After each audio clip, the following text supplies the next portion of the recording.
सगळे पुढे वाहत नाही। मग जलद त्या टोपलीत एक ताजं फुल काढते, स्वच्छ फुल काढते, न सुकलेलं फुल काढते आणि आमची आई तिच्या देवाच्या पायावर ताजंच फुल वाहते। लहानपणापासून पाहिले जलद आमची माय तिच्या देवाला सुकलेलं फुल देत नाही। फरक एवढाच जलद आमच्या आईचा देव मंदिरातला आहे, आमचा देव भारत माता आहे। आमचा देव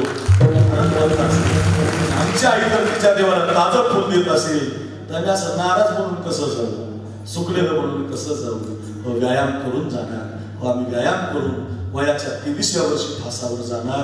काही इतिहास नाही, काही टाळी वाजवली या जवानाने, सफल झालं कीर्तन माझं। मला एवढंच शिकवायचं तुम्हाला, एवढंच सांगायचं तुम्हाला, ऐका रे, वयाच्या 23व्या वर्षी आपला शरीराचा भाग, माझा प्राण गेला तरी चालेल पण देश स्वतंत्र झाला पाहिजे। तुकोबाराय म्हणतात संसारातले ते धन्य आहे